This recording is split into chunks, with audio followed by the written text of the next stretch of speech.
Janani Saradam Devi Ramakrishna Jagadguru Padapadme Tayo Shritva Pranamami Muhurmuhu.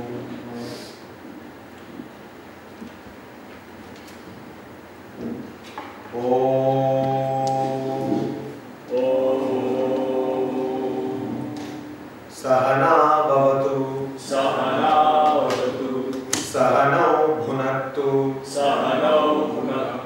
Sahaviryam Karavavahai Tejasvinavadhitamastu Ma Vidvishavahai Om Shanti Shanti Shanti Shanti.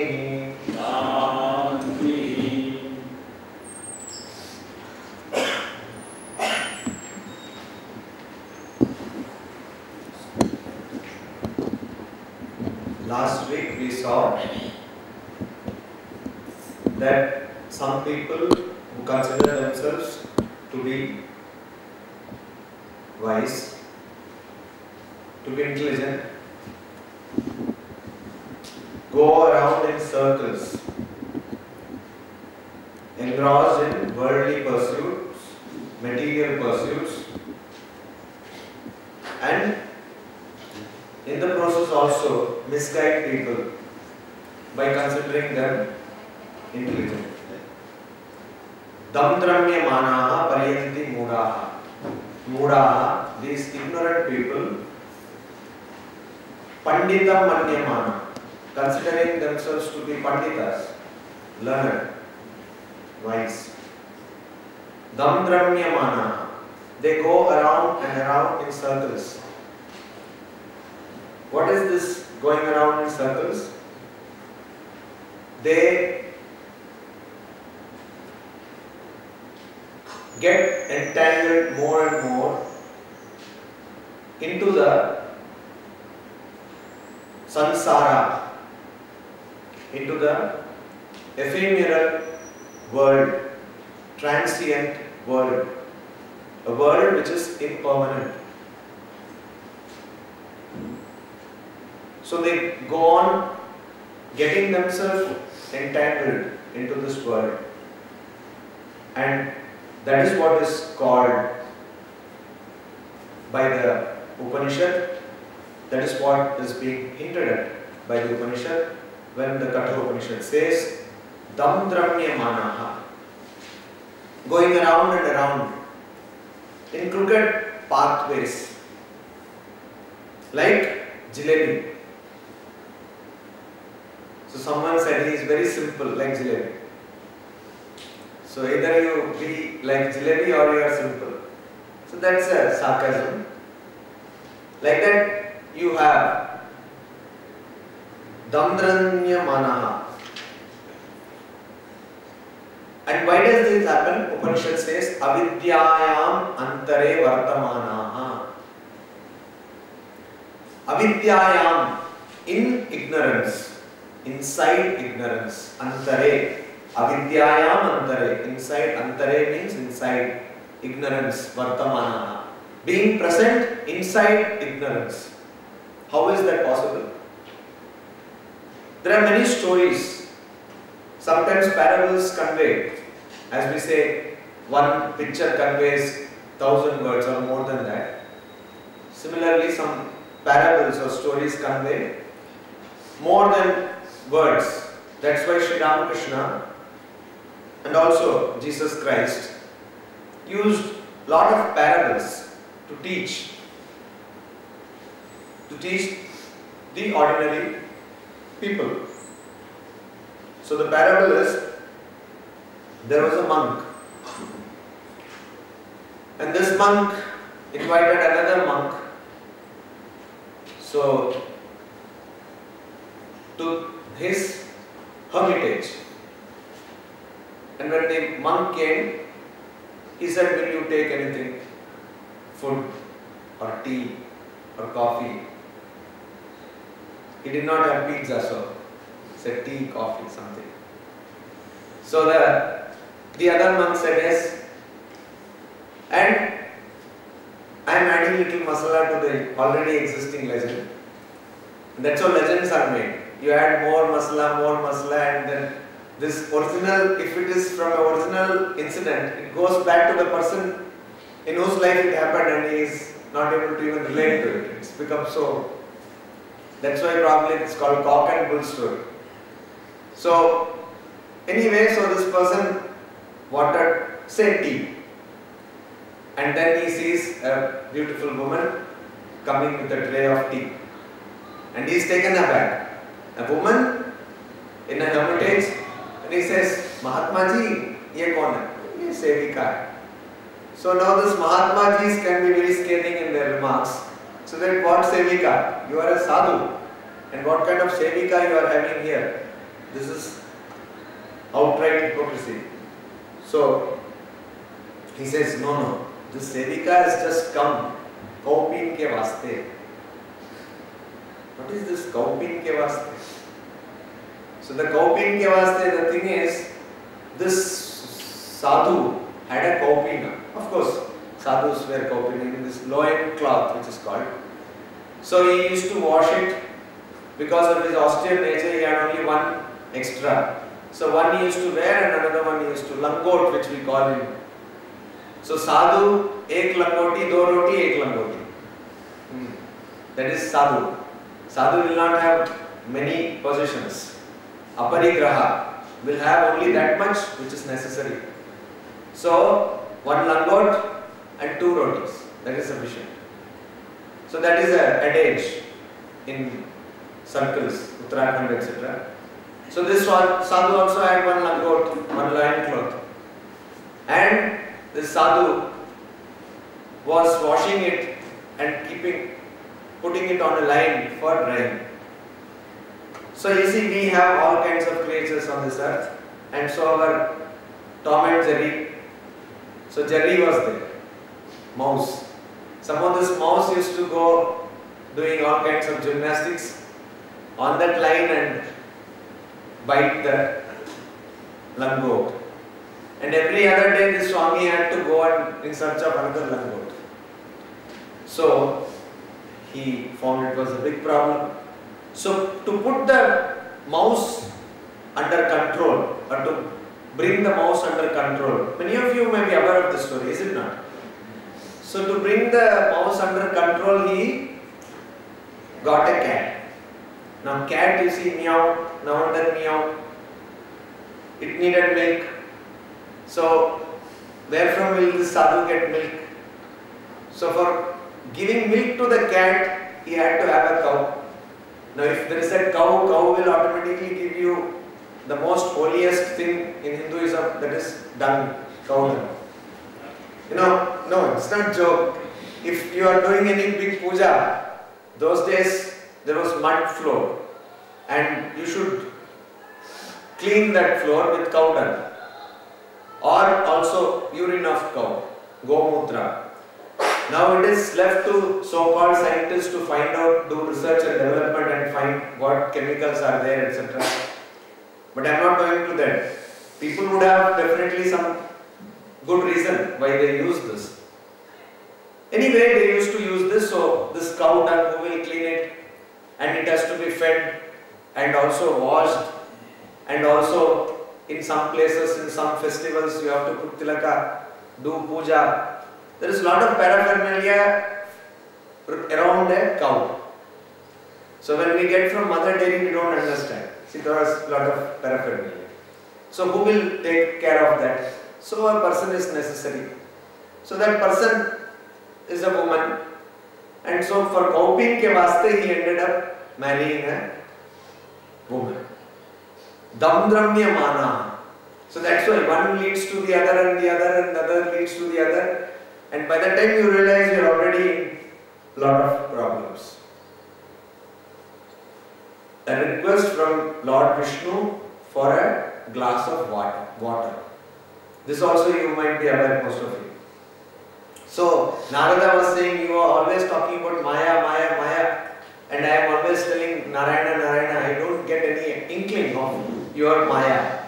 So can you tell me about Maya? So Vishnu said, okay, like Kaikeyi's boon, he did not give it there itself. So Kaikeyi got the boon and kept it. So it is most dangerous thing. If somebody you are going to give boon or something, you said take it now itself. Don't keep it. No postponing, post-retirement plan. Do it now itself. Because afterwards, for what purpose they will ask the boon, God only knows. So like that, this Lord Vishnu also did not tell there. Afterwards, once they were standing somewhere, and then he says, give me a glass of water. And Narada immediately goes in search of water. And he goes and searches and goes to a hermitage or something, a hut. And there he finds a wonderful woman, beautiful woman, coming and giving him a glass of water. So then he falls in love with the woman. The story goes on and on and on. He has many kids, not one. So no population control. So many kids, and then there is flood. And he says, hey, properly hold the kids. And then one by one all the kids are swept away by the floods. And then finally he realizes that, then he says, oh please Narayana, Narayana help me. Then Narayana says, I am just standing behind you. What should I, what happened? Then he understands, oh, all this was a dream. Even from the Advaitic perspective, that's a good illustration, because all this what we see according to Advaita, Vedanta, is a dream. Swapna. That's why earlier once I have told you, Dakshinamurti Stotra. Anyone? Vishwam Darpana Drishyamana Nagari Tulyam. So this whole world is like the reflection of a city in the mirror, rear view mirror. Only thing is, objects are actually closer than what we realize. So this reflection is more dangerous than we realize. So this is what happens. Damdramya mana. And not only that, avidya is so powerful that it gives us a sense of comfort. It gives us a cozy feeling. When you have a huge house, you have, nowadays it will not suffice if you have ordinary TV. You should have digital also, and 3D it should be. Otherwise life of pi cannot be seen in it. So this you have, everything you have, and then finally you have AC, everything, you sit and maybe munch some chips or whatever, and then you feel that yes, you have conquered the world. So this gives you really a happiness. See, forget about Advaita Vedanta, all this dry stuff. This actually gives you happiness. How many are not happy when you eat chocolate, drink chocolate, hot chocolate? It's really good, tasty. You really become happy. So it gives you, it makes you so confused that you totally are clueless. How many of you have seen Matrix? The first part of Matrix, when this person who becomes a traitor, he just gives him the secret. He says, I prefer, ignorance is bliss. He takes a piece of meat and says, ignorance is bliss. Because you may know that the world is all one, there is nothing, no two, Brahman, etc. But then, mind, the senses, all these are so much enraptured in the dualities of the world. See, if I say there is only one, there is no two, then whom do I love? Whom do I hate? What do I like? There are so many problems, you see. You become Samya, as in Bhagavad Gita we find in the 5th chapter, yes. Brahmana Gavi Hastini, means you become Pandita Samadarshina. You become equanimous. You see Brahmin, you see a cow, you see a hasta, means an elephant, and you have the same sight, same sightedness. Do we really need that? That would be the question of a person who is Damdramyamana. Pandita Manyamana, and considering oneself as very scholarly. So a monk comes and tells, what does the fellow know? Nothing, no study, nothing, could not do anything, so renounced and now giving lectures. So Panditam Manyamana. So we are very scholarly. See, we have this academic credentials which cannot be even fitted in one part of the visiting card. So sometimes the PTO, you have to go behind. So this is what we have to understand. Avidyayam antare. This is so engrossing. It takes you inside and inside, and it's so circuitous like jalebi. And you don't understand. And not only that, it gives you a feeling, a positive feeling, a very concrete feeling that you are on top of the world. That you are Steve Jobs. Yes, you have arrived. Like you know, you have so many patents in your name. You are the great person. Like you have achieved something. This very sense of achievement, this very sense of ownership, this very sense of doership, this is what is preventing you from understanding your true identity, from understanding who you truly are. This is what is taking you towards conflicts, psychological conflicts. But this is what we all love to be in. We actually love to be in this world. See, we all want to be blissfully ignorant. And that is what Katha Upanishad is telling, that you should not be that. Why? Why? Because if you do that, it is like that. Andhainaiva niyamana yathanda. Now we saw this statement last week in the sense of a person leading another person, a blind leading another blind. But we saw as though one person was leading another person. But Andhainaiva niyamana yathanda can also mean for the same person. Same person, a person whose intellect is confounded, confused. That intellect leading the senses of the person to a wrong direction. Leading the mind of the person. If you can think for a moment that a person's senses are X and the person's intellect is Y, then Y, Andhainaiva, being in darkness, is leading the senses to darkness. So what happens when a person who is blind leads the other person? Finally they enter into a deep well, they fall into a pit. But also, before they fall into a pit, they may stumble upon some obstacles. They may prick their legs by thorns. They may hit rocks. There can be, the fall need not be direct or sudden. It can be eventually. You are getting all these blows. So life gives us blows, and then we should understand that somehow there is something seriously wrong with our worldview. We have to realign our worldview. Always this happens. In relationships, in life, in career, in mental peace, the lack of it. Why? Because we have some serious mismatch with our worldview and the real life situation. So the Upanishad says that we have to understand who we really are. And how do we do that?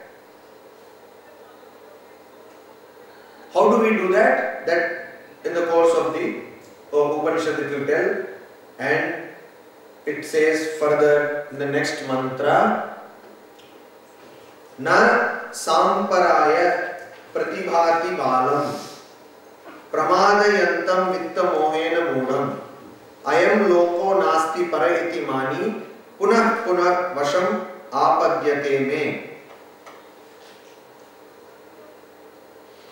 Samparaya, this word has been derived by adding the prefix sam to para. Para means ihaloka paraloka. So paraloka means the afterworld, after death. This is a very interesting topic.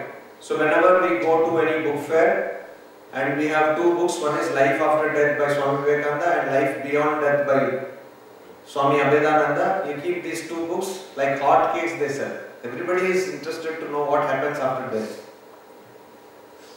but only the books sell. Nothing more than that happens. I am positive about it. So anyway, some says it helps the ashrama, but otherwise I don't think people give more thought to that. Life after death. So what happens after death? We are all interested in that. So you make any movie on ghost, it will go into sequels and sequels. You have these movies. Actually, they make them as though they are shot in real time, as though it was really happening. What is the famous movie series? It has gone, I think, into 4th part. They show a house where something is happening. They use some meters and camera, and the ghost is... No. Paranormal activity, yes. So it has gone, I think, in 4th part. So anything like that, people are interested. Booth. So nice. Booth we want to see. So the other world, what happens after I die? To ensure that I want to do as when a person is in employment, after my retirement, I should get a good life. So while I am in employment, I purchase this policy, that policy, invest here, there, only to realize afterwards that these people are all frauds and I got nothing. But anyway, that's a different part of the story. These people try, keep on trying. Put their money here, put the money there, put 500 rupees now, and your daughter, when she comes of age for marriage, we will fund the entire project. So this kind of thing. So we want to ensure a secure afterlife or post-retirement plan. So once you retire from this world, you have a, what do you do that or do for that? So Vedas also has got a life insurance policy, some kind of Jivan Bima. What does it say? Swarga kama agnihotram juhuyat. Agnihotram juhuyat swarga kama. So Agnihotra sacrifice has to be performed by people who are swarga kama, who desire to go to swarga, heaven. And full of Puranas we find so much of advertisement for heaven, there, this is there, this is there. And they have not updated it, otherwise they will say MP3 is there, this is there, 3D is there, etc. So many things are there. So if you have to go there, you have to do Agnihotra. Okay. So people do this. So Samyak, Sam prefix is for Samyak, means properly. Paraya, to attain the other world. Samparaya means a person who does that. Samparaya means a person who does that. By the same grammar rule in which Dasharatha's son is Dasharathi or Janaka's daughter is Janaki, by the same rule, Samparaya is the method adopted to attain to heaven after death, and Samparaya is the person who does it. Okay. So Samparaya means those people who want to attain the hereafter, or they perform the spiritual means of attaining glorious life after death. Means what? They want to go to heaven. Some people, they are desirous to get double promotion. They don't want to go to heaven. They want to directly go to some Brahmaloka or something like that. I was a clerk in this office. At least in heaven, let me produce people. I could not do anything here. At least there, let me go to Shastri level. So go on creating laws. If one law is something unlawful, then create another law. Like that. So this Samparaya, Vitta Mohena Mudam. So these people, actually, what is this kind of people? See, in Bengali we have this proverb that the paddy husking machine, when it goes to heaven, there also it will husk paddy. Similarly, a person who always wants to attain something, grab something. So you see the grabbing mentality. McDonald's had a medium, large, this burger. Then they have extra large. Then extra large. So how do they grab like that? This is so grabbing mentality.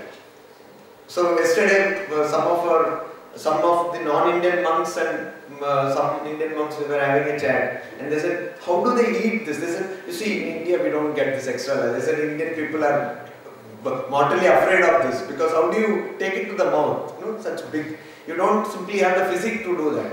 So that's why we don't, here it doesn't sell. Excel, burger Excel, McDonald's. So similarly, these people, they want to grab more and more and more. Indians also, everywhere, they want to grab more and more. When I go to the afterlife, after death, what do I want? There also I want more. So you give me 10 apsara, 10 kya? Give me 1,000. 1,000 se kya? So there also, it seems, gods also, you see, Puranas are very mischievous. They give us examples. Gods are also drinking. No? Here these people who are drinking scotch and vodka or something, they are also somarasa they are drinking. Useless people. You have gone so near to God, figuratively speaking. So at least now you think of God. Think of something. But no, they are also there. That is why Gita says very clearly, Kshine punye martyalokam vishanti. It says that don't enjoy so much, because afterwards you will get diabetes, cholesterol, coronary disease, so many things. So, Kshine punya, once your punya is exhausted, you will have to come down here again, and nobody will even give you a job, forget about scotch. So, this paddy husking machine, when it goes to heaven, there also it does the same job. That is why, Mooda Vittena, Vitta Mohena, these people are enamored of wealth.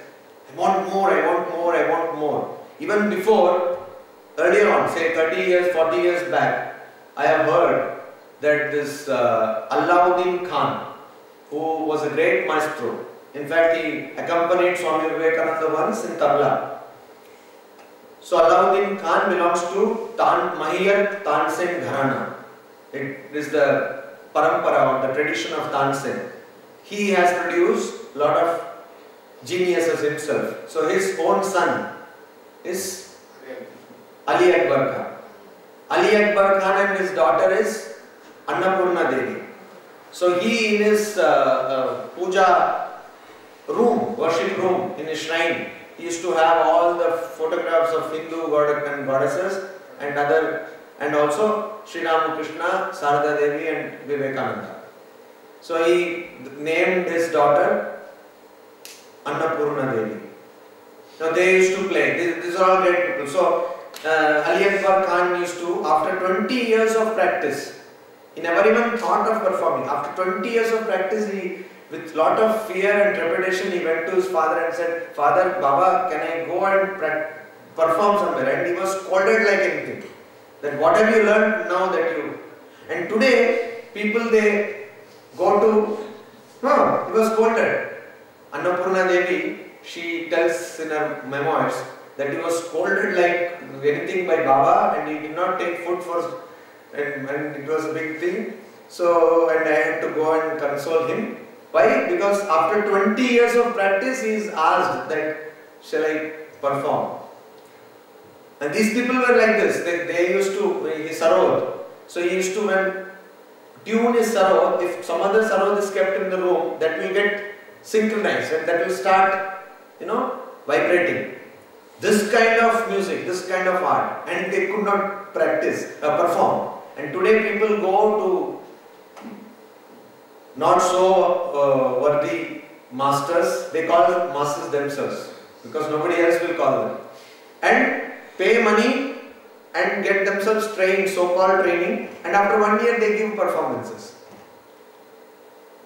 So this is what? So they always want money. They are going after money. They want money. Even before they have understood the talent, they want money. You see what happens? An author writes a book today. First 10 pages you write, and with the 10 pages you go around to publishers, and they just see the 10 pages. They are not bothered about what you write. You can write any trash and sell it today. They are very confident about that. Marketing. So they will take the 10 pages and give you advance. And you have a book, you have a publisher even before the book is ready. So you can write whatever.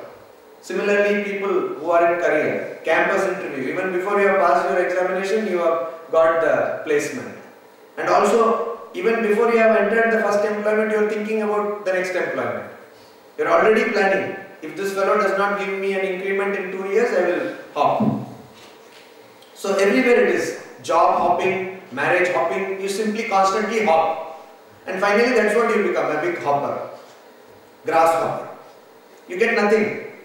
So, vittena moda means vitta mohena moda. You are fooled. You are a foolish person. You have been enamored by things which are transient. You don't understand that vitta or this money which you are telling, come one recession and all money will go away.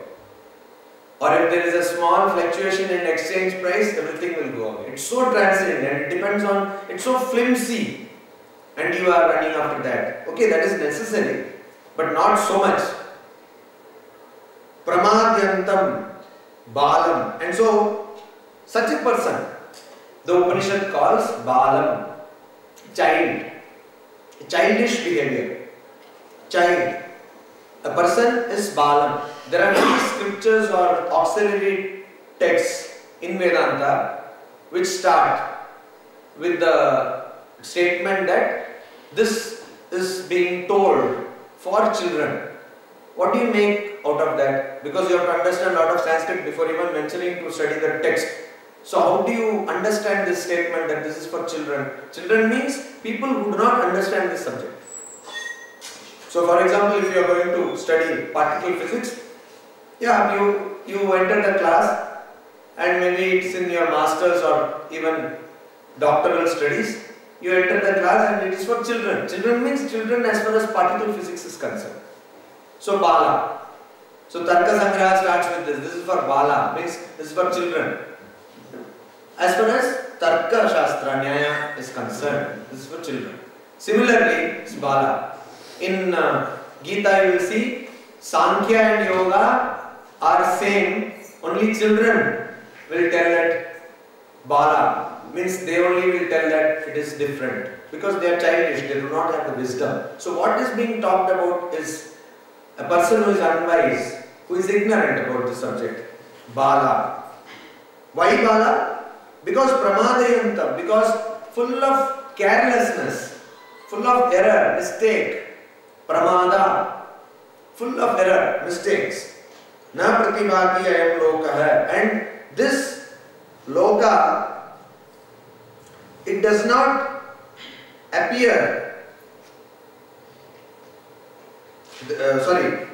na pratibhati, this pramada, this blunder does not appear. And for some people, this loka is there and only this is there. We go back to our idea of Charvaka, that is materialist, who says, what does the materialist say? What is the Sanskrit adage?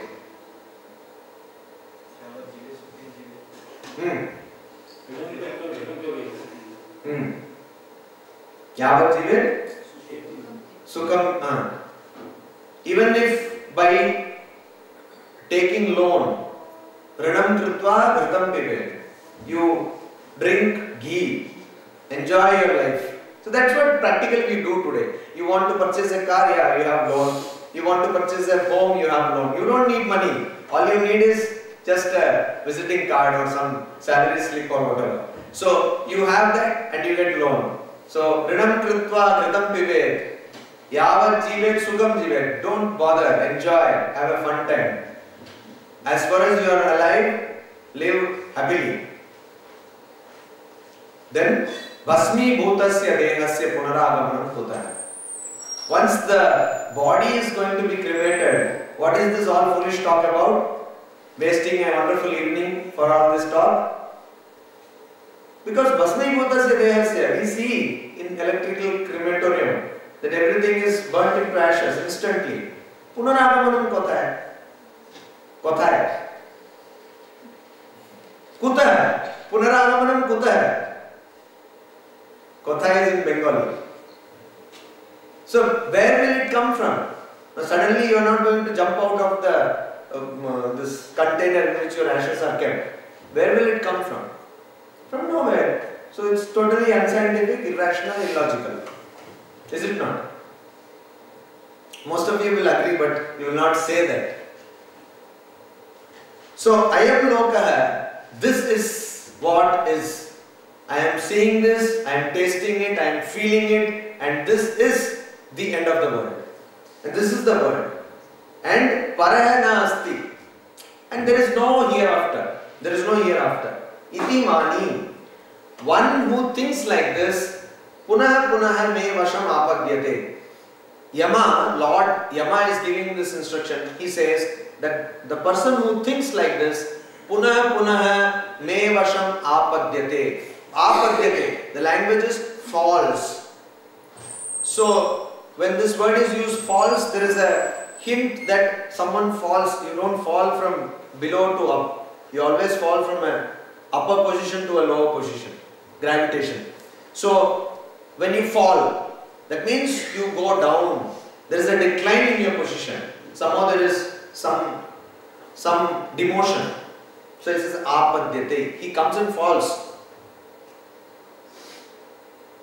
And that is what is called as samsara. Samsara is from the word root sr, which means movement, and here samsara means again and again. This transmigration, a translation in English is transmigration. Cycle, samsara chakra.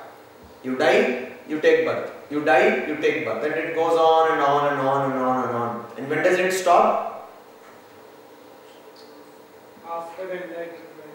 What is that? What is that? We have talked about this quite often. Jivatma realizes that it is Paramatma. When does that happen? Moksha. Mumukshutva is the anchoring for realization. When a person becomes desireless, When does that happen? Ignorance is gone. There is no ignorance. Okay, when does that happen? You stop identifying yourself with this individual. When does that happen? Ego dissolves. How does that happen? You are all telling the same thing, but you are not telling me the concrete step. There are two things, we have discussed this. This is the prime focus of Vedanta. When do you get moksha? Now these are all what you need to have. But when do you get actually moksha? What is moksha? This is from the realization. What is that? Is that some light will come or something? No, you realize it in your Suddha Buddhi. How do you do that? That is why the sadhana. That's what. How? What exactly happens there? You don't have any karma phala and you don't have any desire. No, that is the result of the attainment. But when I say I attain Brahma Jnana, actually what happens? when he realizes that he already was free. Yeah, but actually what does it happen? This world as we see it ceases to exist. Yes. And we see All of you, what you are telling is not wrong. Everything is correct. But actually what happens when this happens? I cease to see this world. But when? Experience. What experience? That's exactly. What experience? Experience of what? As you told, no? Jivatma and Paramatma. Jiva, Brahma, Aikya, Bodha. This is what is called the knowledge that the Jivatma and Paramatma is one. But when does that happen? Okay, I will change the question. Why do you come back again to the world? desire. They are because of desire. Because of desires. No, when the prarabdha, That's okay. Prarabdha. Because of their karma phala. ignorance, Because the fruit of actions, right? Actions. Yeah. So if we cease to identify ourselves with our actions, I mean, the sense of doership is gone. sense of doership and sense of ownership. Kartrutva, bhoktritva aura. Swami, that is the result. That is not the result. Sense of doership goes because of that experience. No, that is not the result. The moment you... No, that is not the result. This is a sadhana, a process by which you disassociate your identity with the results. That is the process actually, it's not the result. Results are many, but Kartrutva Bodha in Brahma Sutra Bhashya, before the Bhashya starts, there is what is called Sambandha Bhashya. Shankaracharya writes there, which is called Adhyasa Bhashya. There he writes, towards the end of that Adhyasa Bhashya, that how does this happen? The superimposition. You see the snake in place of the rope. How does that snake go away and rope come back? Yeah, that is the illustration. But actually in the world, how do you see non-duality? How do you actually perceive Brahman? That you perceive by dissociating yourself, by removing Kartrutva Bodha, means the sense of doership. and bhoktrutva, the sense of enjoyership. Aham mama. It's also not true that after realization, that individuality. Individuality will go away, but this is not after. Before realization, you have to have this. Then only you can realize. Then only you will be able to understand. This dissociating yourself from the thing. That is why Gita says, Karmane vadikaraste ma phaleshu. So this Gita says because it wants you to disassociate from the actions and the fruits of actions. That is why here also in Gita again one place you say that a person who is a proper sannyasi who knows that I have not done anything. Like Vyasa said, I have not taken any food. If I have not taken any food, this Yamuna will give way. So I am Loka. Now this people who are ignorant, they think that this is only there, this world exists, and that other world there is no hereafter, and again and again they come into this world because of kartrutva, sense of doership and sense of enjoyership or sense of ownership. They come back again and again. And to do away from that, we have to always understand the true identity. True identity. Now, why does a person come back again and again? Because of desires. So why do the desires come? Again, because we associate ourselves. The shloka again, which we are very familiar with. Dhyayate. Then Sangaha Teshu Upajayate. So whenever you see sense objects, you immediately get an attachment. You see a pizza, it is irresistible. How many of you can resist a pizza? I can. So it's very irresistible. No pizza, you see and wow, mouth-watering, delicious. Then finger-licking delicious. You see, these people are really, they know where to hit. Advertisement. Finger-licking delicious. Anybody knows? KFC. No, KFC. Not achar. So these people really capitalize on your sentiments. So you eat that and again you want further. You eat, again you want. And that is why some people use this, what do you call it? Ajinomoto. This China salt. It has been banned in many places. So that has a tendency to enhance the flavor of the food. So once you take, you want to have more. Like opium. Once you take, you want more. So this whole world is opium. You see the opposite sex. You see all the Upanishads I think were written by men. Because whenever there is a question of this sex, they will always say only women. Why? Men have got women and women have got men. So I will prefer to call it opposite sex. So you see the opposite sex. You see wealth. You see so much of abundance of wealth. You see putreshana. What is putreshana? Putra in this sense does not mean only son, daughter also. Means the attachment to one's own progeny. They don't know that after they become retired, these people will throw them to anatha-ashrama or some vriddha-ashrama. But anyway, putreshana, vitteshana, this attachment to wealth, location, attachment to popularity. You see, last infirmity of the perfect soul. What is it? Something like that. Swamiji said, I think. And it was even prior to Swami Vivekananda that was told. So there are some people who say that great prophets also, they conquered everything, but they could not conquer this desire for being famous. Location. And in Bhagavad Gita commentary, one place, Shankaracharya will say, this of course is not frequently talked about. I have found among sadhakas many people who sincerely believe that if they are properly progressing in spiritual practices, all people should like them. all other people should love them. And not only that, they believe, they tell this to other people. They say, if you are actually practicing spiritual practices, then other people should love them. If someone does not love, that means there is some problem in their spiritual practice. In Shankaracharya's Bhagavad Gita commentary, in one place he says specifically that a person who wants to be loved by everyone, he cannot attain the realization of Brahma. Swami Yatishwarananda, he used to say that if you want to be liked by everyone, there is a psychological problem with you. This is a politician's ambition, it could be, but not a spiritual aspirant. But honestly, many people get it all confused. They think that if I am having love in me, then everybody should love. Just think if some person like some Bin Laden or somebody is going to love me. Will that speak good of me or bad of me? It's for you to decide. So it can't simply happen. Not all people cannot love me, and that's not my goal.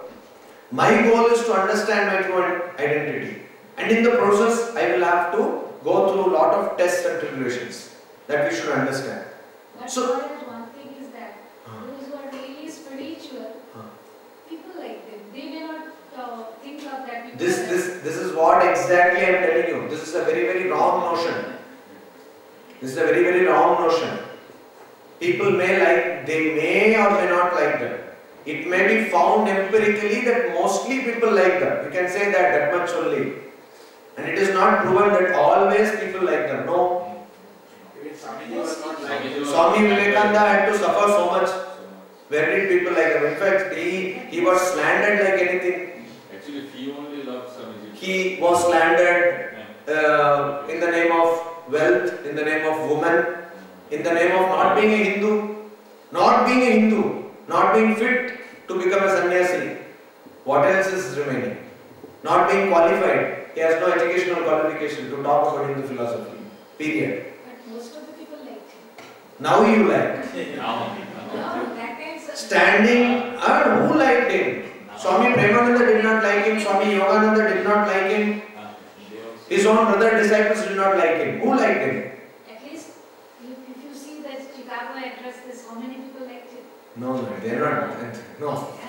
The applause, he got some applause. In the same America, he was thrown out of houses. The moment they understood that this person could be a problem, they heard from somebody. Swamiji writes, please conduct a meeting and send testimonials to me. I am not getting food. Nobody is giving me a place in their houses. After 6 months, because of our wonderful mailing system then, he got the reply. By that time, he had already made some arrangements. So it is not true. Swami Vivekananda, Holy Mother, she was love incarnate, is not. She had to suffer like anything. She had to grow vegetables in her own house. And Holy Mother was she liked by her own relatives. They threw brinjals on her. Constantly they were, I have seen a person related to Holy Mother who, whenever he used to see a Swami, he used to constantly tell Bengali expletives which I cannot repeat here. So, this whole idea of liking, I am telling you, this is very prevalent, very much common among people that, oh, if a sadhu is, he should be liked. But in the Shastras, there are so many. Pishachavat, who likes a Pishacha, tell me? Unmattavat, who likes a lunatic? So the Shastra says that Brahmagyani will be like a ghost, will be like a lunatic. Do you like? There was this person, I don't know, but generally everyone says that he was a Brahmagyani who used to stay in Tiruvannamalai. What is his name? Always he used to have this fan. No. Much later. He used to have a fan. This person never took a bath in his life. At least some nice name here. So this Swami, he used to lie down in the gutter. Not Swami, he was not sannyasi in the traditional sense of the term. He used to lie down in the gutter and nobody even knew. Then one woman came and she had to make some business, actually so. And she looked at him and found a wonderful potential and made a big organization. He was never for organization. Anyway, and he passed away and now that woman is running that organization. Ram Surat Kumar. You have not heard about him. Okay.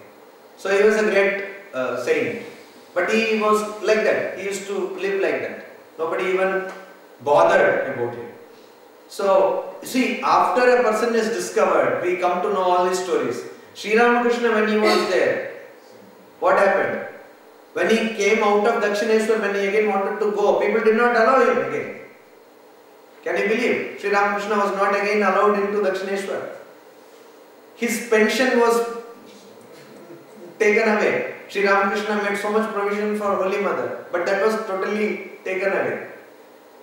So, it is not true and it doesn't happen like that. These people have to really suffer. Jesus Christ for Christ's sake, as they say. Ramakrishna, when did he leave Dakshineshwar? Hmm? When did he leave Dakshineshwar? He went to Shampukurbati for his treatment. Then he wanted to come back. He said that is a small place, so I will go back. Then he was not allowed. Then he had to forcibly find accommodation elsewhere, and that is how he went to Kashi. So these are all incidents are there. Jesus Christ, love, personification of love. Was he loved? He was betrayed by his own disciples. It doesn't happen like that. We standing after centuries after these people came, we can think. Shankaracharya, he was not, people did not even touch his mother's body, he had to cremate his own mother. And that is why he cursed that wonderful state of Kerala. He said that because you have done this will happen. I don't know about the curse part because so many masalas keep on adding. But he was not allowed to properly, nobody came forward to cremate his mother. Shankaracharya had to suffer. Everyone had to suffer. So it appears as though everyone will love, but I for one I have not seen. Even in recent past, then I cannot tell you the name, but I know of great Brahmagyanis in Ramakrishna Mission. Personally, I had the good fortune to also serve some people, and I have seen that in their life they had to constantly suffer. Only at the last fair end of their life, they got some. Even when they were in the order for 60 years, people used to criticize them. People means the brahmachari used to criticize them like that. So the constant suffering. These people suffered like anything. And I don't know why, in fact, I will say the opposite thing, that is that if you actually want to get Brahmagyana, probably you will have to go through a big phase, a long phase of suffering and being hated by people.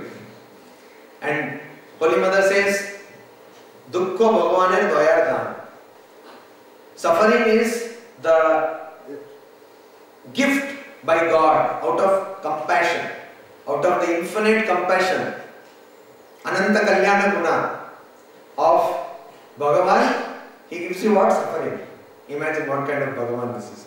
Anyway, but that is how it is. You need suffering only if people are forced to analyze things. So all these explanations we have, but when you suffer, you cannot have this explanation. It is really difficult to suffer. No, when you have suffering, you have to accept it. You can't do anything. So all this post suffering, you can have all these things. But when you are suffering, even Swami Vivekananda, when he was sitting in that park and some friend went and recited a poem, he simply scolded him and said, "Sometime back I would also have participated, but now I am in a very bad shape." So that's why he pointed out this point, that many people think that all people should love and all that. All conceptions of duality have to be shunned. We have to understand this. Any concept of duality, that person should love me, that this person should talk to me, that I will become some, halo will come, I will find some light. All these ideas are weakening ideas. These are wrong ideas. This is not true spirituality. Had it been, Swami Vivekananda would have said that. Had it been, Jesus Christ would have said that. Buddha would have said that. None of them have said. They have not said that spirituality means you will suddenly find yourself engulfed in 1,000 fluorescent bulb illumination. Nothing of that sort. Then why do people explain their visions like this? Why does Swami Shraddha, when he writes about Sri Ramakrishna's vision in Dakshineshwar Kali temple, tell that he was engulfed in light and all that? for want of better words. It cannot be expressed. This experience is difficult to be expressed. So that is why they put it in that way. But that doesn't mean that you have a lot of illumination and you will attain to your realization, Brahman or whatever. So this is what the thing is telling. Upanishad is telling again and again that the more and more you have attachment towards dualistic concepts, the more and more you will have to come again and again.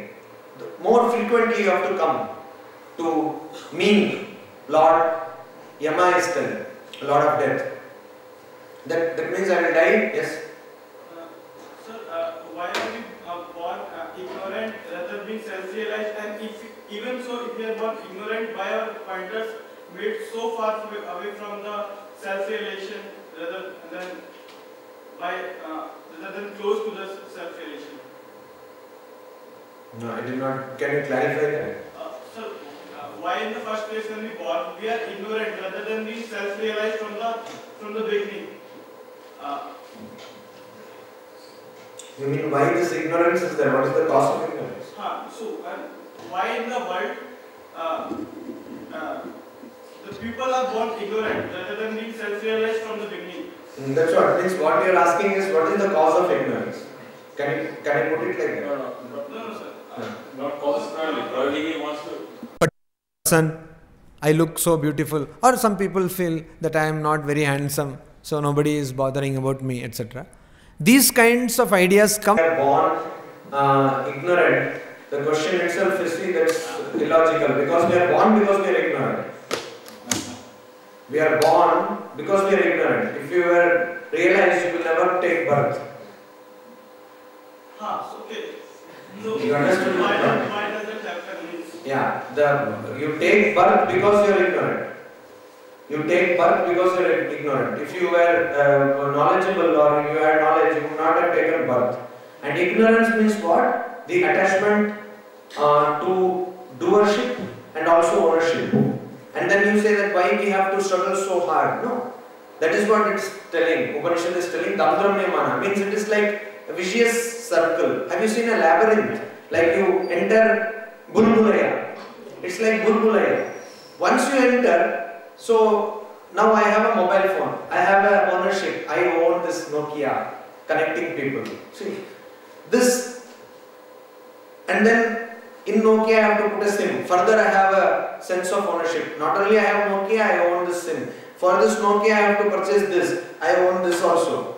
So it goes on and on and on. That is why, as you put it, the pointers are so towards away from our own self. And so how this ignorance started means That there is no reason. That nobody knows. Nobody knows. Ignorance is anadi. It is beginningless. Nobody knows how it started.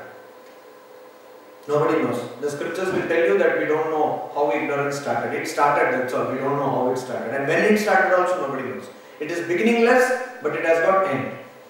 It is anadi, but it has got santa, means it has got sa plus anta, means it has got an end.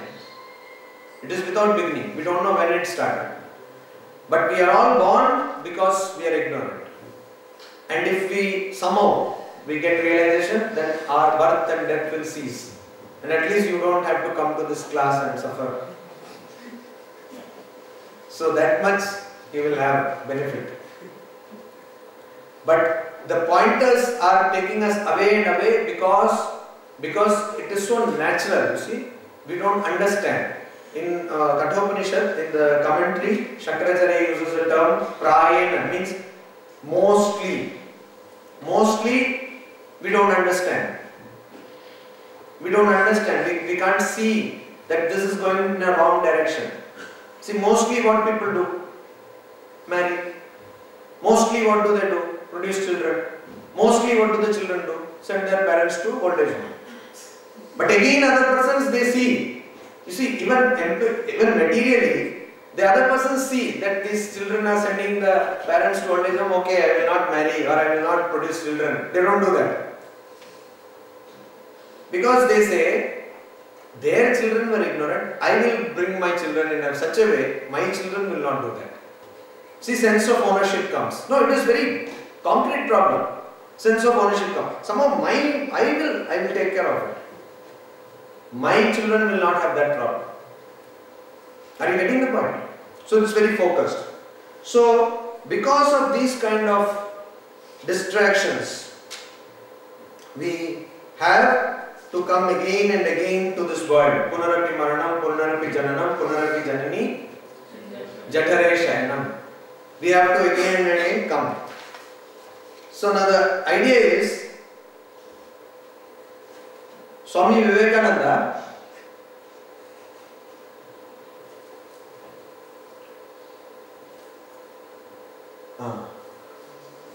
frog.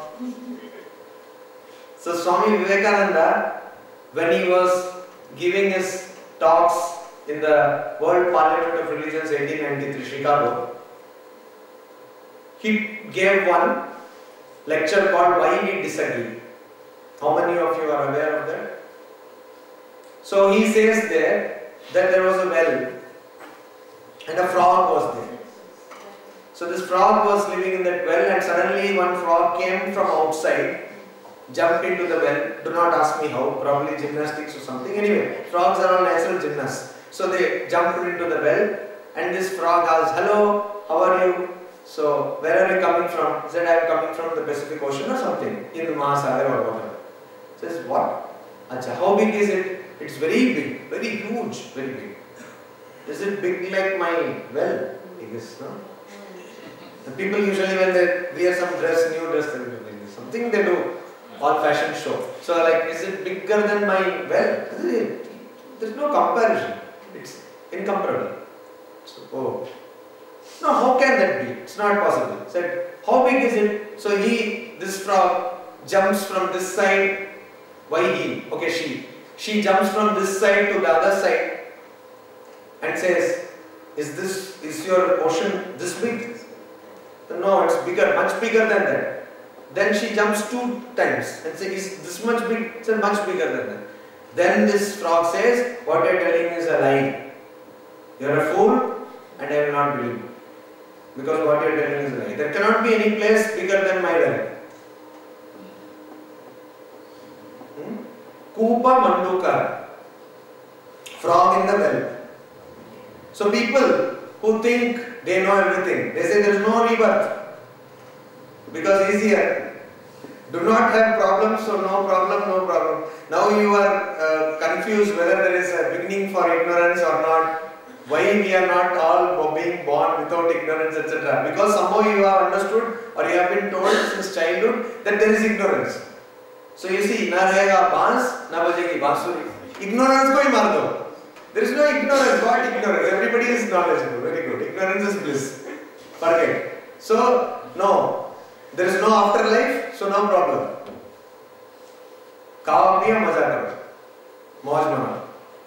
Maja mano. So you do that. So that's why frog in the well, this is the thing. And Sri Ramakrishna gives another parable. See, why does a person get this idea? Like you ask again, why we are taken away from our real selves constantly? Because you see, one thing adds to the another. So that is why in spiritual practice there is a lot of stress done on dependence on God. Why? Dependence on God. Because you can do a lot of tapasya. What tapasya? You have credit card, 3 credit cards in your pocket, and you have already found out that there are 4 ATMs nearby. And then you sit and do tapasya. I have nothing with me, no dress, nothing. Because if you want also, you know. Like some politicians, they go on a fasting. They have a panel of doctors, like 100 doctors sitting, and they are going on fasting. And like this fasting, we can, whole life we can go for fasting. So like that you are secure. If something goes wrong, there are people to take care. So dependence on God, you should not have money. People who practice that, you should not know anybody. You go in a far off place where there will be no internet, no mobile, nothing. Nobody could contact you. And then you just stay. And then you say that if God is there, why God should also be He. She will provide for me. Suddenly this pronoun, everywhere they use only He, and God means capital H, He, and all, so much confusion. Okay, she will provide. If God is there, she will provide for me. You stay. And actually it happens. God provides. I have a friend who is a monk of Ramakrishna order in Uruguay, in a forest in Uruguay. He stayed for 2 years in a wooden cabin. You know, the cabin in the woods, so wooden cabin. He stayed for 2 years. Did not have any phone, nothing. Nobody knew that where he is. And every day he used to get 2 meals. Some people used to come and give him meal and go away. Not in India. Somewhere. So it happens. So dependence on God. So if you are not dependent on God, you will be always, these transient things, ephemeral things, impermanent things will keep on dragging you. You have there are some people who have supposedly taken a spiritual life, and all the time they think of which mobile, which plan. In this mobile, if you put this plan, in this, so many SMSs are free. In that, this 50 paisa, in that 20 paisa. Constantly, the ones I told, brother, you take a PhD on mobile tariffs. Whole day your mind is occupied on that. So that is what these worldly things have a habit of taking you, entangling you in that. And that is what Sri Ramakrishna tells in his parable. Once what happened, there was a frog, and this frog was jumping on the road and going. I always add some masala, otherwise little more masala. Some people like spicy food. So jumping in the road and going, and then found one coin. And somehow this frog took the coin and brought it to its hole, its villa hole, and kept it there. And then the elephant was coming that side. So the frog went and saw this elephant. It has got so much of courage to pass my hole. Every time it goes without respect. What kind of elephant is this? Like that. So it was thinking like that. So finally that frog went to a very bad shape. This is the idea. Like you suddenly have money and you think you are on top of the world, like Bill Gates. So Bodhishanji Maharaj used to tell a wonderful story. You see, there is a mouse sitting on the sound of elephant, trunk of elephant. See? Can you see the mouse? Yes. So the story is like this. There was a band of mouse, a family of mouse, parampara, living near a river. So elephants used to come to take water, drink water in that river. So every time they used to come, this mouse, they will run hither and thither. They were all shattered and their houses all were destroyed. Again they had to make their holes, etc. So their life was pretty miserable. So one day they decided, they called an international conference of mice. They called it and then they decided that no, now we have to take some step. Next, when elephants will come, we will teach them a lesson. So, like always, the elephants came, and because elephants had come, all these people started running here and there. Elephants huge size. So some started jumping, and so the elephants also, they were taking their trunks and doing like that. So somebody by accident they got on top of the elephant. They were going under the feet of the elephants. So like that. So one person was sitting in the tree. Person means one mouse was sitting in the tree, on the tree. Then as soon as a mouse went on top of the elephant, it said, "Daba de saleko." And another one, when it went under the tree, "Utha de saleko." So suddenly you have this illusion that you can actually dabao and utao an elephant. But this is what happens. Wealth gives you this wonderful illusion that you can do anything. Another story which we find in the Panchatantra. How did you collect it? Google Yama.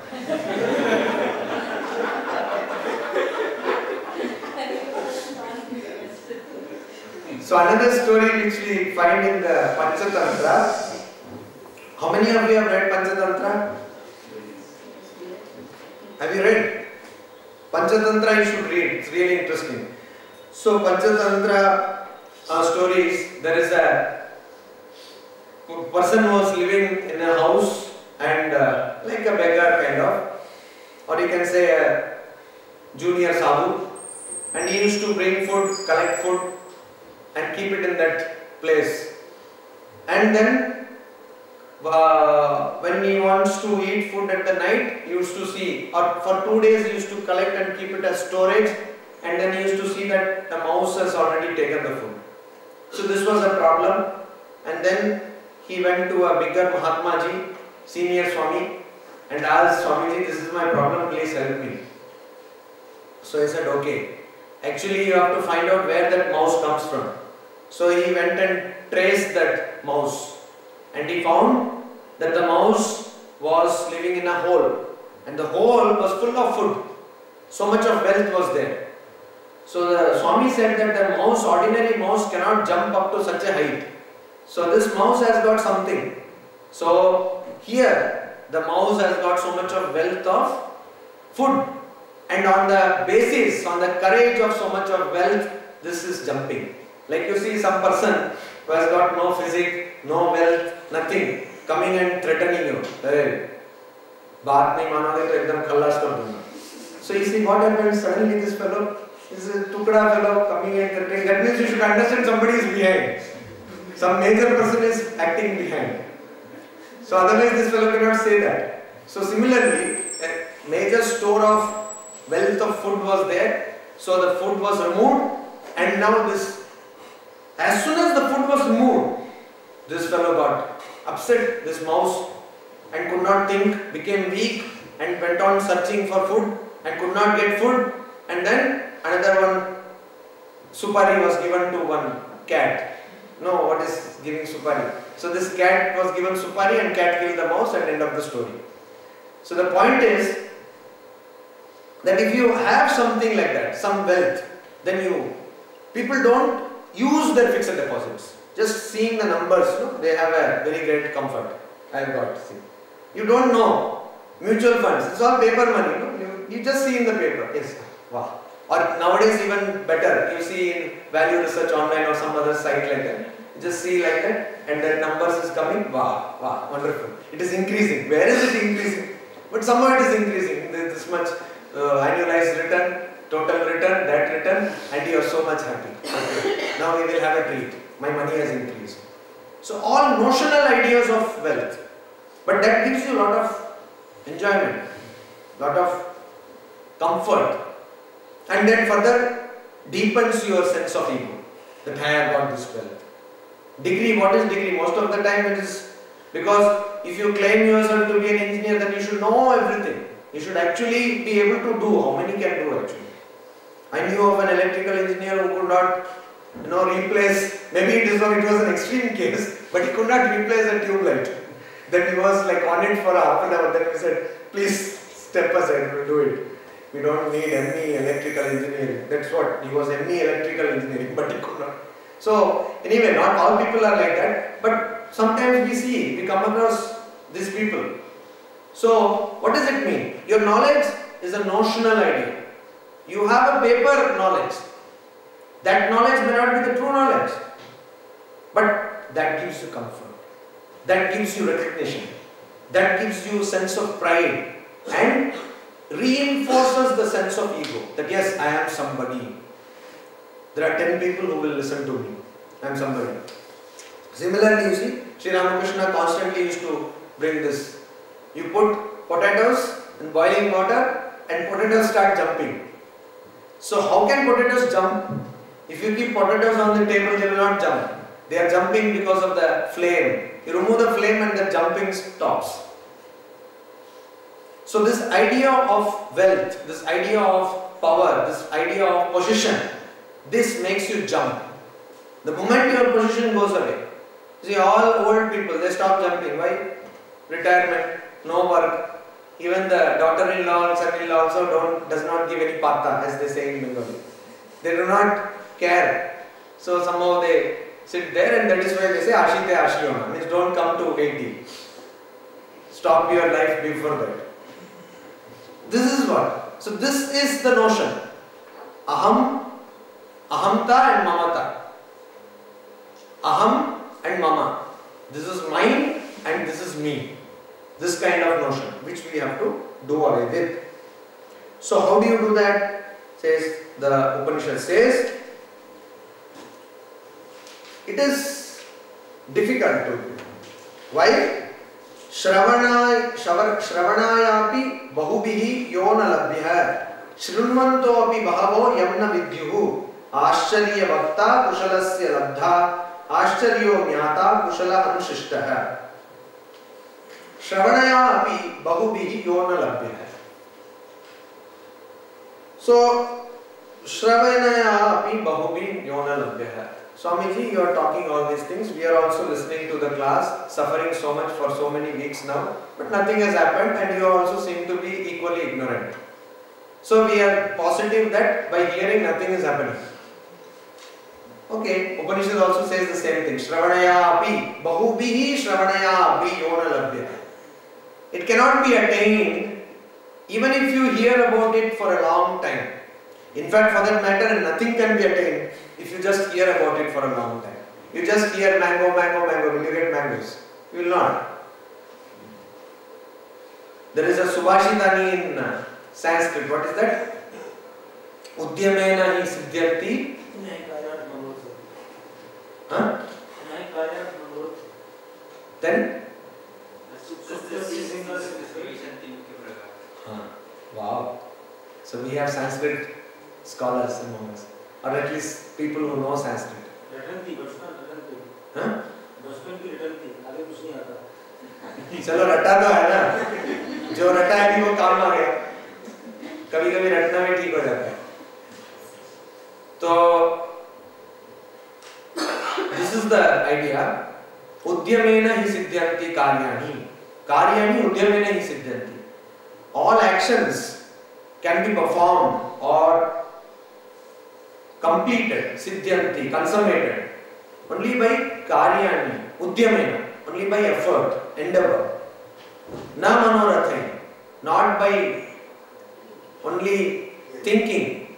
So you just sit and think that, okay, I did this, I did that, I did that. This is a wonderful story. A person got some extra rice and he was sitting and thinking, okay, I will take this rice, sell it, and then get this, and then afterwards I will have children, I will marry, I will have children, and the children will try to sit and I will say, hey, go and lie down a little farther, and then they will not do. So I will kick and like that, and finally that whole picture falls. This is the idea.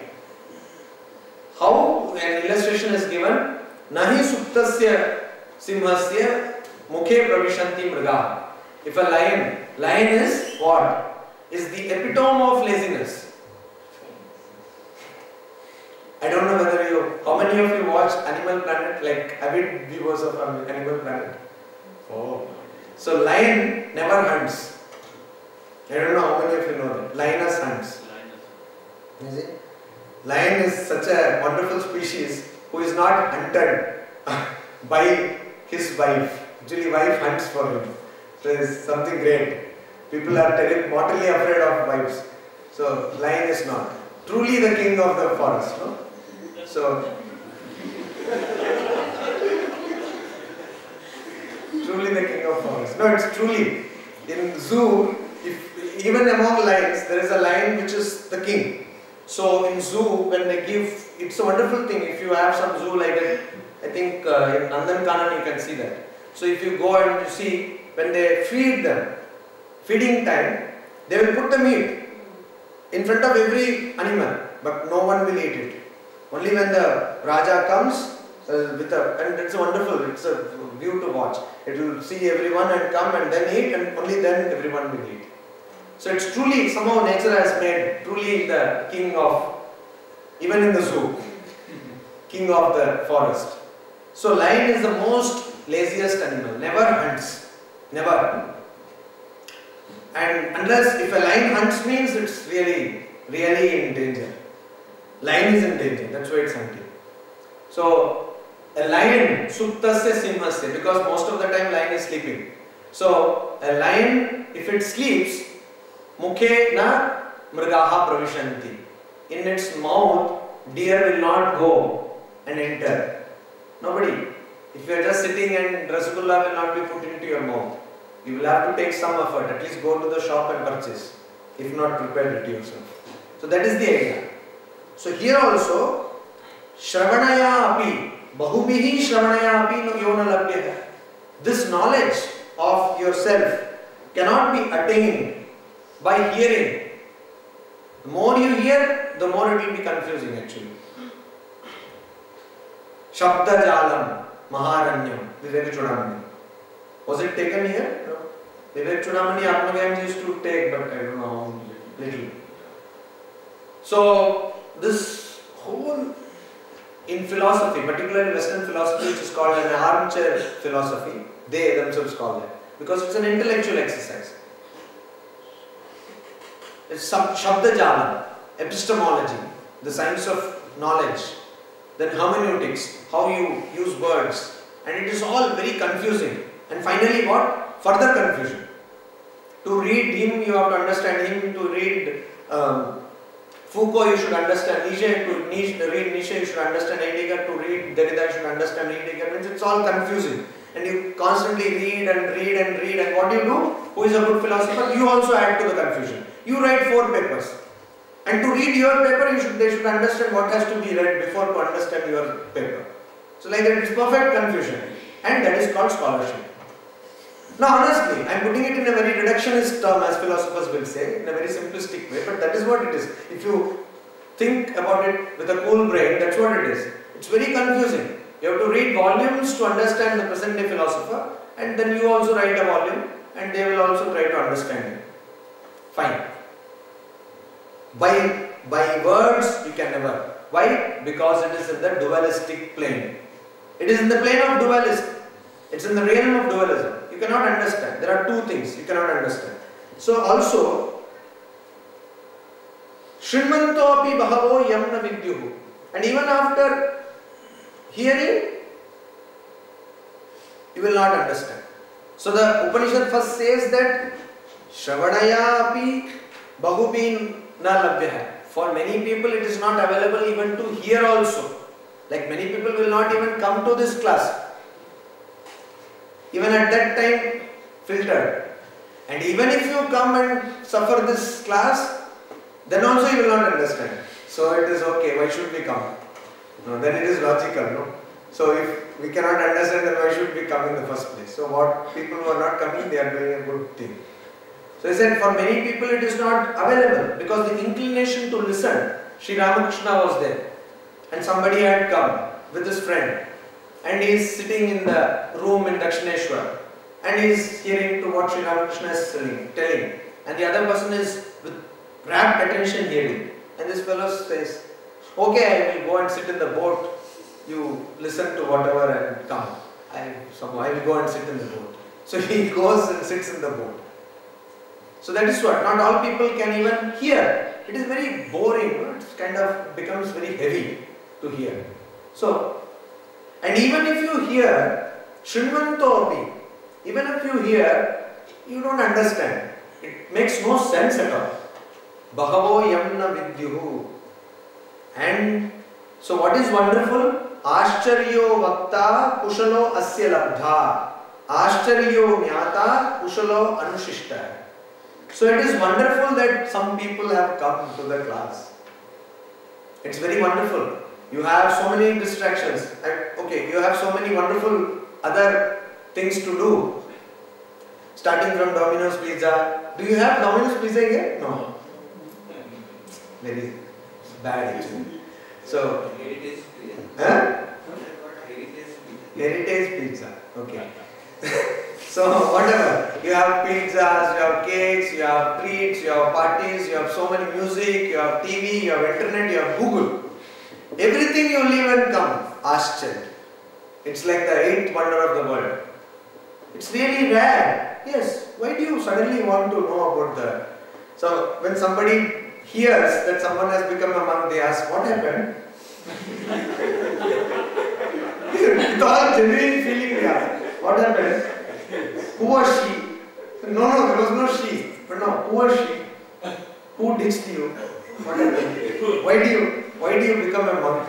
Like, I said, many of my friends, classmates asked, what happened? You were such a nice person. So what? Now I become what? So, you were such a nice person, normal person. What happened to you? So it's really wonderful. What happened? Why are you all coming to the class? I can ask you this question. Actually, Upanishad gives me a sanction to ask you this question. Ashcharyo Vakta. Actually, it is wonderful. Upanishad is wonderstruck that a person can speak for 1.5 to 2 hours on Upanishad. So, Ashcharya Vakta. Wonderful person. He has no other work to do. Simply talking on Upanishad, completely useless. Ashcharya Vakta. Ashcharya means rare. Where do you get a person who goes on blabbering on Upanishad? Very confident that very few people will listen. Then, Kushalo Asya Labdha. And where are the people who will listen? But then, as I told last class, in India you will get 10 listeners for everybody. A monk speaks means 10 people will come. At least 10, some audience will come. Some people will, if you can speak properly, then you will say, wow, such a scholarship. If you cannot speak properly, you tell all bad things, you say whatever comes to your mind and you fudge the whole thing up, then they will say, so simple, no? And if you cannot speak at all, they will say that, Mauni Baba. So you have always a constant audience, no problem.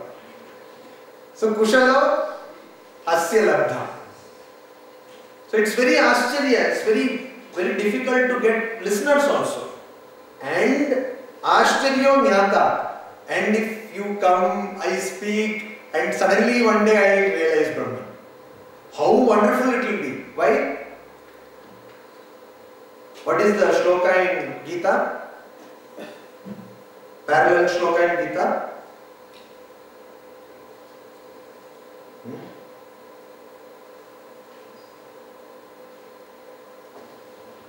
Kaschid yatati siddhaye. Sahasranam manushyeshu kaschid yatati siddhaye. Among thousands of human beings, some people, very few, try for attaining the knowledge. Yatatam api siddhanam. And even among those who try, very few succeed. Very few succeed. Swami Vivekananda says that among the religious, 70% are hypocrites. 70 or 70 something are hypocrites. And the other 25% they are trying, no? They don't attain, and 5% attain. Only 5% attain. Yatatam api siddhanam kaschin mam veti tatvatah. Very few people mam tatvatah veti. Understand my truth or understand my true principle. This is what Gita says. So to get an audience is difficult. To get a speaker is difficult. And that the speaker will understand it is further difficult. And then Kushala Anushishta hai. That the audience also someone will. Anushishta means one who follows. Shishta hai. Anushishta hai means one who follows. Not follows with arrogance. Shishta hai. One who follows with obedience. Anushishta. So that also is very wonderful, very rare. So this is rare of rare, rarities of rarity. Why? Because it is so difficult to understand. Why it is difficult? Why is it difficult? It should be actually easy, because that is our true nature. But why is it difficult? Because manufacturing defect. Because of manufacturing defect. What is the manufacturing defect? No. What is the mantra? No. Amrita Chakshu is the remedy. What is the mantra? Paranchi Khani Vyatranat Swayambhu. Means by default. Upanishad says by default. Vyatranat Swayambhu. By manufacturing defect is what? All our senses are paranchi khani. They are designed to look outwards. We cannot see ourselves. Tasmat parang pashyati na antaratma. That is why we see outside, not inside. And kaschit dhira. Some people who are steadfast, who are perseverant and who are intelligent, they want to understand themselves and Amritatvam Icchan, Avritta Chakshuhu. They want to attain immortality and Avritta Chakshuhu. They turn their senses inwards, Amritatvam Icchan. So, this is manufacturing effect. And also, once we go to one sense object, it drags us to another, and it is very confusing. It's like a labyrinth.